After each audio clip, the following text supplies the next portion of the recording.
Good evening. Welcome to The Big Story. I'm Regina Lay. I'm Gretchen Ho. And I'm Shawn Yao. Tonight's big stories: former President Rodrigo Duterte snubbed the House Quad Committee's hearing on the war on drugs again, calling it a mere political ploy to indict him for crimes he didn't commit. Typhoon Marce makes landfall and batters Cagayan and areas around province, which is still reeling from Typhoon Leon. And U.S. Vice President Kamala Harris concedes the election, urging her supporters to accept the results. Some Filipino Americans are worried that Donald Trump will crack down on immigration right away, as promised.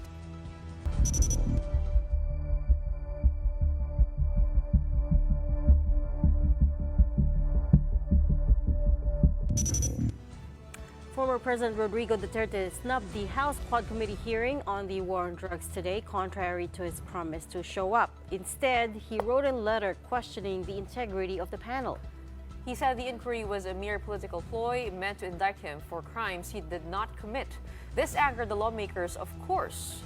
But they did carry on with the hearing, and one big thing that came out of it was former Customs Officer Jimmy Guban saying that many of his colleagues had been killed by a so-called Davao Mafia. Marian Enriquez with the report. He has promised us, this committee, through his letter, that after November 1, he will be present in today's hearing. Ano to? Naglulukuhan tayo dito? House Committee on Public Accounts Chairman Stephen Caraps Paduano could not contain his frustration when former President Rodrigo Duterte failed to attend the Quad Committee's hearing on the war on drugs once again. But now, in his letter to the committee, Duterte said he doubts the integrity and independence of the Quadcom. He believes, too, that the hearing is a political ploy to charge him for crimes he did not commit. Duterte insisted he has already said everything he needs to during the Senate's counterpart hearing. Kung hindi tayo naglulukuhan dito, natatakot siya na pumunta dito? Recall that at the Senate Blue Ribbon Committee hearing, Duterte admitted the existence of a Davao death squad and said that he ordered police to encourage suspects to fight back to justify their killing, or in short, nanlaban. Senator Ronald Bato de la Rosa defended this by saying, joke, joke, joke, but the Quadcom wasn't amused by this. Biro lamang daw. But I ask you, my friends and my colleagues, I ask you, who makes jokes under oath? Who laughs while mothers bury their sons? Who finds humor in this horror? This is no laughing matter. We may be accused of providing entertainment and likened to a gag show, but who is laughing? On the contrary, the one who said that must be so full of himself that he didn't notice that the joke was on him. Meanwhile, former Customs Intelligence Officer Jimmy Guban wasn't able to contain his tears during the hearing. He and dismissed Colonel Eduardo Acierto linked the Duterte family, former Presidential Economic Advisor Michael Yang, and Chinese businessman Alan Lim to the illegal drug trade in the country. Because of this, according to Guban, De La Rosa and Duterte themselves set up a reward to have him killed. Guban and Acierto were lucky to have escaped, but he says many of their comrades have already fallen to the so-called Davao Mafia. Si Colonel Pardo po namatay, si Captain Perote, si Agent Hernan Abarrio, kasama ko sa customs, patay. Dalawa rin ang namatay sa akin. Sa kanya, ilan ang namatay? Dahil po dyan, sa Davao Mafia, and their purpose to save the Queen in order to become the next president. That is how, ganun nila ginawa, lahat patayan. Guban did not say who the Queen is, but there have been speculation that Vice President Sara Duterte may be interested in the presidency in 2028, which she has repeatedly denied. Senator Go also vehemently denied the allegations. In a statement, he said, parang sirang plaka na si Colonel Eduardo Acierto. These are all recycled, rehashed, perjured, and baseless allegations. Hindi ko kilala yang si Mr. Acierto. Hindi ako interesado sa kanya. Wala akong ideya at all sa sinasabi niya. Meanwhile, the Quad Committee has also issued a subpoena for Senator Go's aide, Ermina Espino, otherwise known as Muking, for failing to attend the hearing. Espino attended the hearing in Senate on October 28, though, wherein she denied that she was the one handing out reward money to cops involved in extrajudicial killings. It was also retired Police Colonel Regina Garma who implicated her in all this. For News 5, I'm Marian Enriquez. We are One News. Still in the House of Representatives, in another room, the House Committee on Good Government and Public Accountability also resumed their investigation into the alleged fund misuse of the OVP, or the Office of the Vice President. In an interview with our sister program Storycon, Committee Chairman and Manila 3rd District Representative Joel Chua said the panel will just need a few more hearings, after which they will be ready to come up with a comprehensive committee report. They won't even need the Vice President for these hearings, he said. Apart from laws they're looking to amend, Rep. Chua also says that the committee will include recommendations on whether there are enough grounds to impeach the Vice President. Definitely. Well, ako sa tingin ko, mga dalawang hearing na lang to at most siguro at tatlo. Pero we will come up with the committee report. Well, hindi na naman po yan ang magiging basis namin. Yes, sir. Magiging laman po ng committee report, number 1, kung ano po yung mga laws na sa tingin po namin dapat amyendahan. Yes, sir. Yes. Number 2, if we will, kung merong grounds for impeachment complaint. Number 3, what are we going to do if we are going to file impeachment or we will file a case against the Vice President. So lahat po yan pag-uusapan po ng mga committee members. No Vice President Duterte at the Good Government probe, and no former President Rodrigo Duterte either at the Quad Committee hearing. Let's discuss this a little bit more. Our first guest tonight is Lanao del Sur 1st District Representative Zia Alonto Adyong. Good evening, Congressman, and thank you so much for joining us. Good evening, ladies, and thank you for having me. We know that you're in the middle of a hearing right now, but let's talk first about what happened yesterday at the Good Government and Public Accountability hearing. Pagpasensyahan niyo po, uunahin ko lang dahil maraming lumabas kahapon, lalong-lalo na about the deficient receipts on the confidential funds that were given by the Office of the Vice President. I believe there have been 158 ARs that are being questioned right now. Tama po ba na meron dun isang AR received by a certain Mary Grace Piatos? Totoo ba yun? At ano pa yung mga deficiencies of those receipts? Well, yun nga, it's actually Congressman Rog Gutierrez who discovered na there seems to be discrepancies in the receipts, no? And one of the receipts happened to bear the name of Mary Grace Piatos, which when we ask about COA, they simply could not validate and could not simply give us the accurate answer as to how they go about with this 158 receipts. And it's still an ongoing discussion. I believe there are questions and there are documents that were also requested from COA for us to verify really what are these receipts. And unfortunately, only COA can provide us the information because supposedly those accountable officers from the Department of Education, there were 7 of them who were supposed to attend the hearing and were actually the very individuals who may have direct knowledge on how this utilization of the confidential funds is being utilized and how they prepare, in terms of the utilization report, happen to be, continues to refuse attending the committee. And so we are always somehow hitting roadblocks. That's the problem. That's actually the biggest challenge that the Committee on Good Government is facing right now. We couldn't get an actual information as to how these funds are being handled, how these funds are being utilized, how these funds are being released, and how the Department of Education, came out with the report, with all of these attached receipts that they have submitted to COA, and we were able to gather all these receipts, and yun nga, we found out that it's kind of, some of the receipts have names which are quite laughable, no? Just to say the least, no? Nakakatuwa yung mga ganung pangalan. So we hope that we can, we sent another invitation to these individuals, to the employees of the Department of Education. Hopefully by the next committee hearing, they would be able to attend. I'm curious, Yes. Kong Zia. So they didn't go. Everyone, I think, by now has already read the reasons for not going. They believe it's politicized. They were asking, of course, ano bang legislation yung tinitingnan ninyo at gusto nyong amyendahan bago kami pumunta para makapag-review kami. We read all of that yesterday.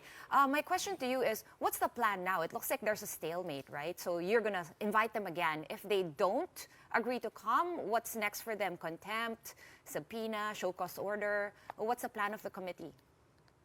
Well, right now we are still contemplating on probably providing them another chance for them to attend.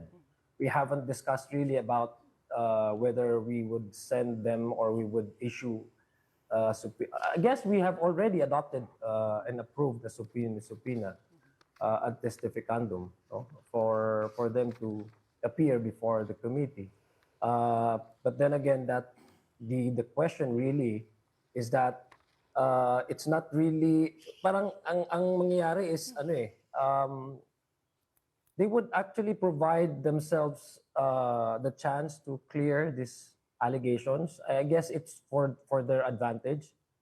It's to the advantage of all of these 7 individuals, should they decide to finally come, kasi we can actually elicit information from other agencies naman eh. So I believe if they refuse to attend the committee hearing, that's to their detriment. Kasi we can ask naman COA and we can ask other resource persons to collaborate. Yun nga lang, that would be perfect opportunity sana to shed light and enlighten the committee kung paano ito nagawa yung pagkakataon na nakaka-release sila ng ganitong receipts, because in each agency, in the partner agency, in the utilization of the confidential funds, you have there the AFP. The AFP has already given also their testimonies. That's a regular program that they do. Yeah. So they don't actually need any confidential funds from the Department of Education. Similarly with other agencies na pinaggamitan nila, pinartner nila for the release and for the utilization of the confidential funds, have already also given their own testimonies, Right. which does not go well with how the justification from the office of from the Department of Education as reflected in the receipts that they have transmitted to COA. Right. So it's really to the detriment if they keep on refusing. Congressman, attending this meeting. do I take it to mean then that you've never seen problematic receipts like this from any other agency? No. And second to that, COA did say that the DepEd's response was they're just typographical or clerical errors. Do you not accept that? Well, it's a COA utilization report, I mean, for every agency, it's very important for you to prepare all the attached documents that are required for you to be able to, provide the COA with the necessary basis para masabi nila na that the budget of your office is utilized properly, efficiently, and according to the rules. So I don't think you should. If that's what they are saying, then I think dapat kung sino man yung in charge doon sa pagbibigay ng mga receipts, they're doing a very sloppy work. Kasi it reflects the kind of it reflects the kind of yung degree of yung work result ng kanilang trabaho, which basically reflects yung paano magtrabaho yung kanilang mga empleyado, which Kong Zia? in a way, if you look at it, puts the credibility of their agency and the department in question. Okay. So hindi siya, well, I would presume that it's a typographical error, pero it does not happen. Kung sino yung in charge doon sa pagbibigay ng liquidation report, should be a master of doing that. I mean, it should be a person who really knows how to do the job. Kasi importante yung mga liquidation ng utilization ng budget mo eh. You don't just put somebody there who does not know how to prepare the attachment, who does not know how to actually, provide all the necessary documents that COA requires for Congressman? your agency. So, I mean, to me, that's justification and reason is quite childish in a way because Yeah. Kong, Wait, sorry. And then just very quickly, you've never seen problematic receipts from other agencies? Just very no, quickly. we haven't. No. Well, we haven't as far as I'm concerned. I guess as far as the committee is concerned, we haven't seen any receipts with that kind of with that kind of problem. Kasi Kong, And we're talking of COA here, the agency whose agency has been doing the auditing, etc. So ibig sabihin that the primary mandate of COA is really to audit and to check and to vet and to verify all the attachments needed to actually report what has been the way the funds are being utilized. So ibig sabihin, it's the word of the COA versus the words of the DepEd official. I think Kong Zia, In kasi case of utilization report, we do give primacy to what the COA is saying in their observation. Of course, that's their job. it's not kasi usual, no, I think, Kong Zia, na kinikilatis ng ganito yung confidential funds and intelligence funds. Usually, pinagbibigyan na yan. So, you're right. I don't think I've ever, sa tagal ko nanonood ng news, na may talagang hinihimay na mga intelligence funds down to the audit level. But let's take it from the other side. Vice President Sara Duterte has said this is politicized. So have her staff members, the 7 that you summoned to the hearing who didn't show up. She's also mentioned the word impeachment, and now it's kind of being used more and more often. Are there really any plans to impeach the Vice President that you know of? Representative Joel Chua already said wala pa naman daw. But because tinanong siya, then he had to give an answer. And that's where it came from. And as far as he knows, it's the Vice President who first said the word impeachment. Sa pagkakaalam niyo po, Kong Zia, meron po ba talagang any active efforts? Well, unang-una, no, you cannot accuse COA of politicizing the issue. They're just doing their job. Wala namang interest ng COA dyan eh. That's actually their mandate.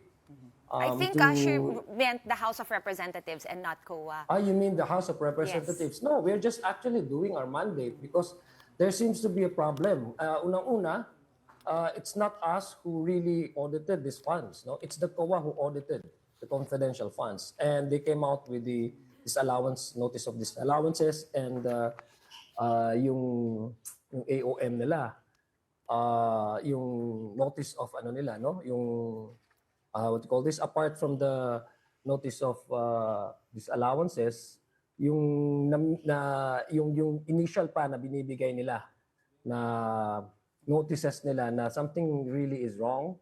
And before it reaches the stage of for the COA to to release yung mga disallowances, may mga initial pa sila na binibigay, and so it's really the basis of the committee hearings. It's based on what the COA has been reporting, and so I don't think I don't see anything that would lead us to believe that these are being used to attack, politically, the office of the Vice President.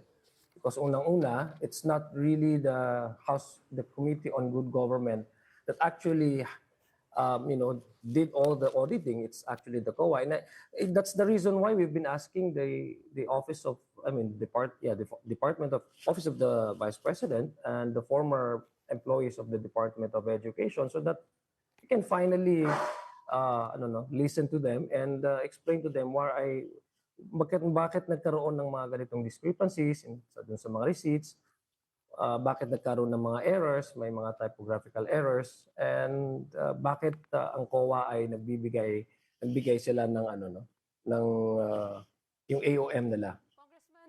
Punta pa tayo doon sa isa pang issue na naungkat dito, yung pagtanggap ng mga cash envelopes sa several officials within the OVP. I believe there are 4, Gloria Mercado, Resty Osias, Runa Catalan, and Michael Poa. They receive cash gifts from 12,000 to 50,000. I know that is a violation, am I correct, a violation of the Code of Conduct of Ethical Standards of Public Officials and Employees. And taking a look at the timeline of that, that kind of coincided with the expose of the or rather on the confidential funds being spent within 11 days. So maaari ba nating makita yan as grounds for impeachment? What are you looking here in terms of recommendations with what you're seeing and also the patterns? Well, apart from the audit observation memorandum na binibigay nila, nare-receive nila, because initially may nakikita na mga nafa-flag yung process ng pag-prepare ng mga attachment ng utilization report nila. Number 2, tama nga yung sinabi mo, there have been, I think 4 or 5 employees in the Department of Education that came out and saying the same thing, that they've been receiving sobre daw, no? Sabi nila, it's not the usual, it's not the regular, process, it's not the regular gift that they normally receive, from the time that they started working at the Department of Education. Because one of them, I asked, how long have you been working at the department? Sabi niya, more than 30 years na, 37, si Miss Catalan. So it's, to her, she's an accountant. So sabi niya, hindi talaga siya regular she was nabibigay sa kanila allowances, kasi usually mga allowances nandiyan sa mga bonuses sa rata. Those are the sources from the regular funds. And so just a selective staff of the Department of Education that were actually receiving 25,000, if I'm not mistaken, no? And so it coincided kasi by the time na na-release yung confidential funds. So, and again, the question is, would that constitute, leading to impeachment, filing of articles of impeachment? I do not want to preempt the Committee on Good Government. As of now, we are actually focused on how we can go about with the allegations of the misuse of the confidential funds, and what are the reasons behind the COA saying that they have learned and they have discovered that more than, I guess, utilization of 125 million pesos as part of the confidential funds to be questionable. No? So that to me is still the focus of the committee. I guess the impeachment impeachment process would be, to me, as far as I'm concerned, as far as I noticed, how the committee is going, the direction of the committee, there seems to be no indication as of now, I would say, that impeachment would still be within the purview of the Committee on Good Government. But I don't know what will happen, because anything will happen in the future, diba? Because we're talking here of utilization of funds. But then again, that's not within the purview of the Committee on Good Government, and that has not been discussed in the House of Representatives, to tell you honestly. There's no discussion or no talks about impeachment. In fact, yung mga impeachment na naririnig namin every time there's an interview like this, it's always comes from the office of the Vice President. That's why every time na tinatanong kami, I for one, can categorically say that there is no discussion, there's no talk about impeachment.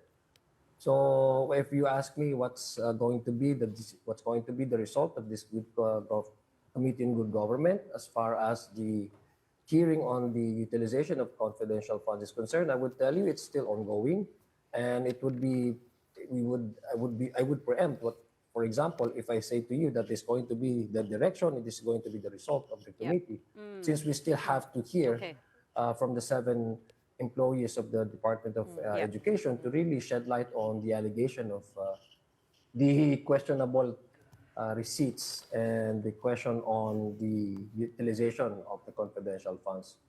So hindi pa talaga nabubuo yung the whole picture. Kaya nga pa pinapasuspende pa yung hearing ng Committee on Good Government. Okay, maraming salamat po. We look forward to unfolding more in the next hearing.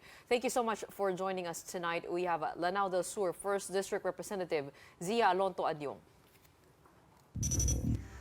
All right, let's check in on the weather because Typhoon Marce has made landfall over northern Cagayan this afternoon. But even before that, strong winds and torrential rains have battered several towns.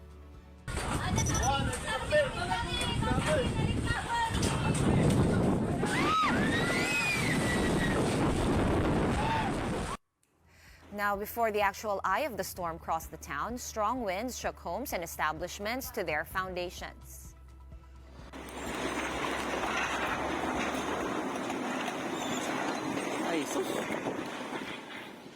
Ripped roofs and walls from homes, bent trees, and caused power outages. All this as cyclone wind signal in northern Cagayan was raised to number 4. But as the eye passed over Santa Ana town, there was a relatively calm moment before the town was again swallowed by the cyclone. And we see this in this video taken by a resident and posted on social media.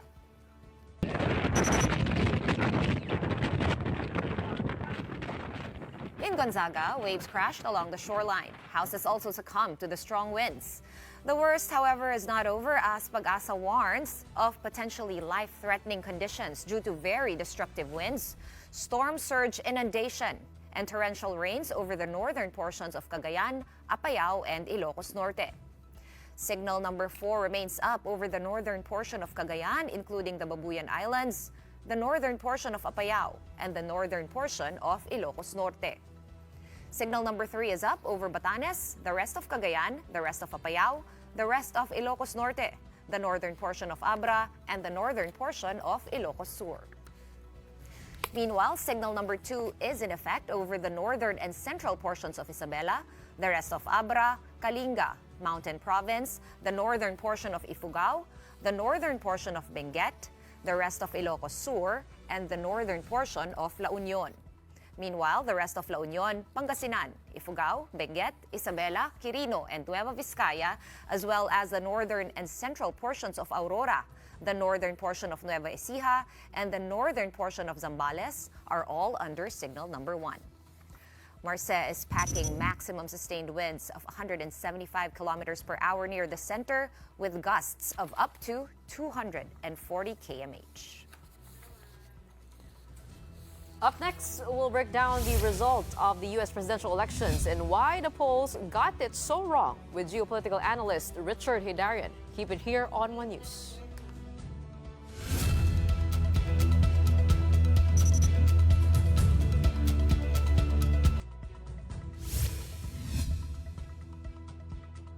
Welcome back. You're still watching the big story here on One News. In the United States, Democratic presidential candidate Kamala Harris has conceded the election. In a speech at her alma mater, Howard University in Washington, D.C., Harris said she has called and congratulated President-elect Donald Trump, who won both the Electoral College and the popular vote. But we must accept the results of this election.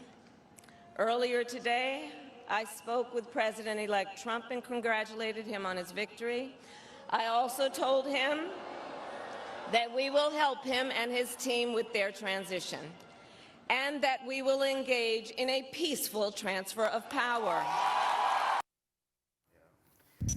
A handful of votes are still being counted in Nevada and Arizona, but they won't change the outcome much.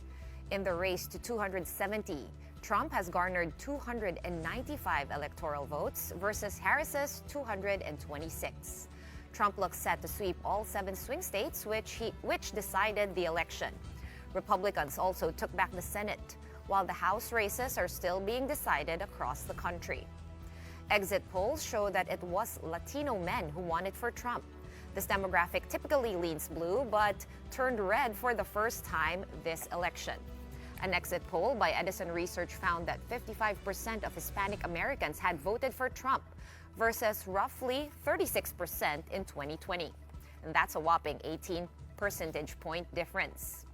Ahead of Election Day, polls suggested that many Latinos were drawn to Trump's proposals to tighten immigration laws. All other demographics voted more or less as expected. Harris's loss is expected to trigger much soul-searching within the Democratic Party, especially if the Republicans also take the House. In her concession speech, Vice President Harris urged her supporters to accept the outcome, but to continue the fight. The outcome of this election is not what we wanted, not what we fought for, not what we voted for, but hear me when I say, the light of America's promise will always burn bright. As long as we never give up and as long as we keep fighting. I am here to say, while I concede this election, I do not concede the fight that fueled this campaign. Let's try to get some answers now. We have with us tonight Richard Haydarian. He is the host of One News' show, The View from Manila, and also a senior lecturer at the UP Diliman Asian Center. I thought there was more to your introduction, but wow, I'm only sticking to 2 tonight. Yeah, I'm wearing white just to say peace because I think I made a lot of enemies over the past 72 hours on both sides, right? Whenever you post something that suggested something like this could happen, that other side would get angry. So I know which way you here were we are. leaning, though, but the first thing I wanted to point out was how wrong the pollsters were again, at least the ones that are used by liberal media. For instance, the New York Times Siena College poll, right? They were way off. This was not even a close call, and for weeks we've been saying it's going to be razor-thin margins, there might be recounts, but within 24 hours we had a winner. What did you think about that? Well, I mean, first of all, there are a couple of polls that didn't do too bad. I was looking at Atlantis Intel, which did very well over the past 3 election cycles, including 2022, because in 2016, the concern was the so-called silent Trump voters, people who didn't feel comfortable enough to say they were leaning towards Trump. But in that's 2016. But in 2022, there were a lot of women, particularly in more conservative communities, who didn't say they're going to vote for the other side, but actually turned out very strongly in favor of Democrats. So a lot of polls didn't get the 2016 and 2022 very well, but there are a couple of them that got it well. But honestly, for me, I would rather believe nowadays, Mudeng, that very cute hippo. Mudeng got it right. She Mudeng got it picked right. Trump, right? So I'd rather choose her than a lot of polls there, which I think are quite broken. So forget the science, we're just going to go with the because animal. the methodology is harder to work in a polarized environment when people are not trusting as much towards institutions. We thought it's only us in mainstream media. Apparently, even polling agencies are having problem in terms of getting sufficient. Straightforward But nevertheless, if you look at the answers. popular vote breakdown of, let's say, 47 to 51%, more or less still within the margin of error, but the electoral college projections are wildly off for most What of these does it polls. say about media and, pollsters in general? Are we really going extinct?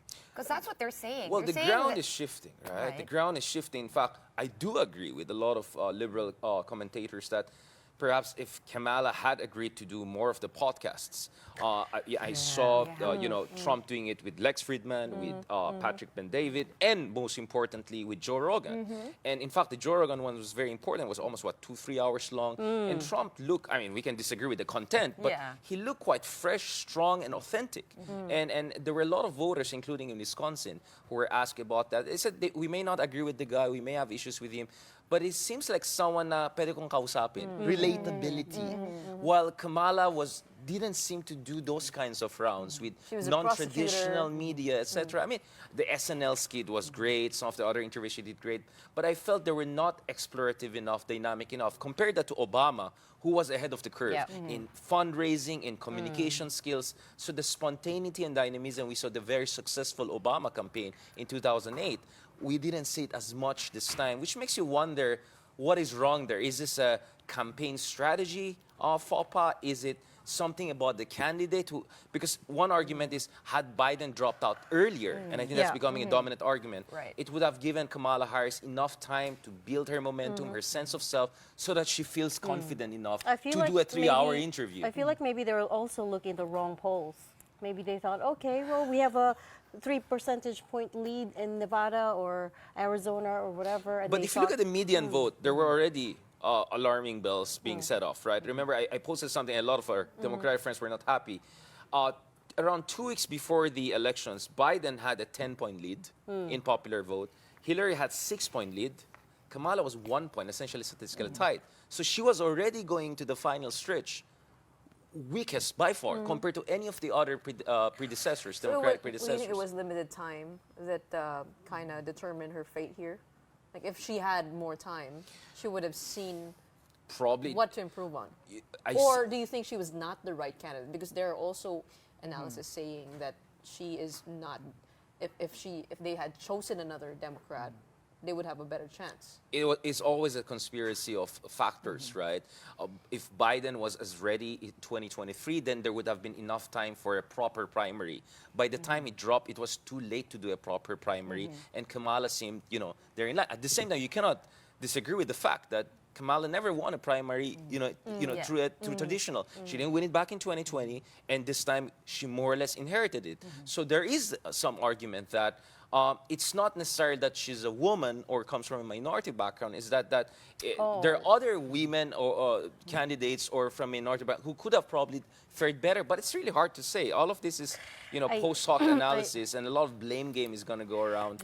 But definitely Trump has to get also a lot lot of credit. Well, some are also saying it's she kind of is a stand-in for Biden, and she didn't make the break from Biden's policies early enough. I call that the Maro has problem. I'm going to be in trouble again. Wait.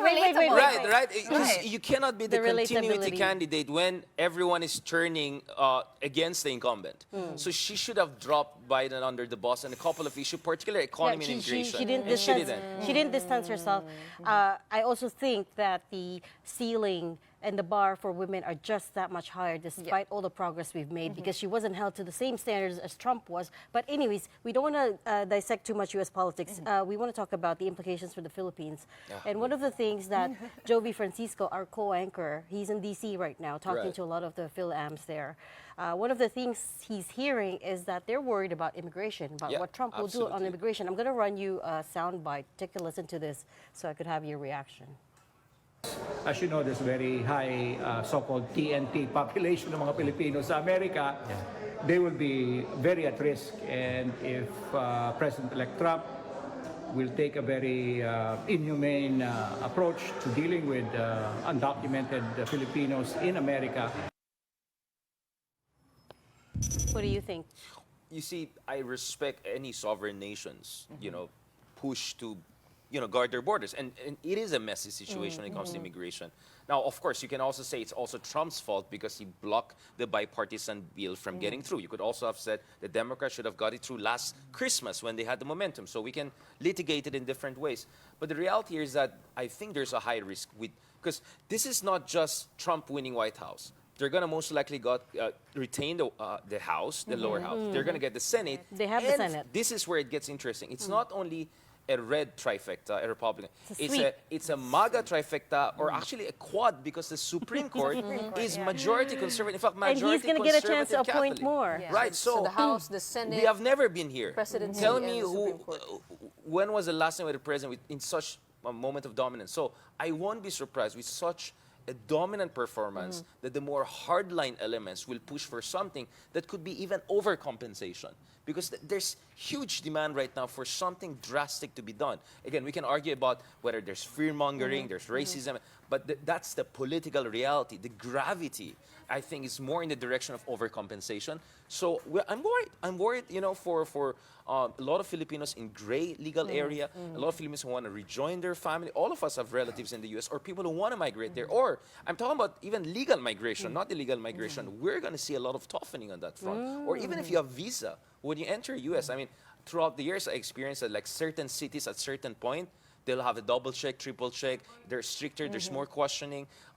So you can expect that even if you have visited the U.S. for the next 10 years or so, that doesn't necessarily mean that things are going to be exactly the same in the coming years or so. So because I think a lot of people are just very, I'm legal anyway. I have my visa. I have nothing to worry about. It's like, we don't know for sure because maybe Trump himself is a moderated version compared to the first version. I don't know. I cannot vouch for that. But there are many people inside the MAGA movement, not the Republican Party, who are far more conservative and protectionist stance. That I think people are not paying enough attention because if you're listening to the podcast pros, you're looking at the Project 2025, you're talking to people in the conservative circles. I don't have a problem with all of them because I deal with them on the China question.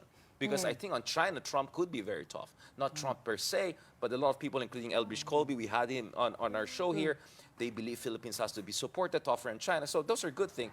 But you will also hear a lot of things about social issues, domestic issues. So I think that speech was very important by Kamala, right? Because that's the proper way of saying it. Not Kamala or Kamala, it's Kamala. I asked my friends from southern India yesterday, right? It was right for her to say, the elections is over, but the fight is not necessarily over. And I won't be surprised, 6 months from now, even earlier, you're going to see the polarization factor coming back and potentially with vengeance. I hope I'm wrong. Why does this remind me of the 2022 elections here in the Philippines? There are so many parallels. President Bongbong Marcos winning the popular vote here in the country. Right. What do we have to learn from this? Incoming President Trump using the podcast route to get more voters out there. Do you think that could possibly happen here with mainstream media losing more of its grip on deciding the fate of the elections? I saw the blazer, the VP thing. But also the fact that the working class gravitated towards Marcos more as well. It was the same issue. For me, if Duterte's come back in 2020, that's a better parallel, right? That's a better parallel. I see a better parallel. Yeah, because everyone thought Trump is over. I mean, last year at this point, people thought it's over, right?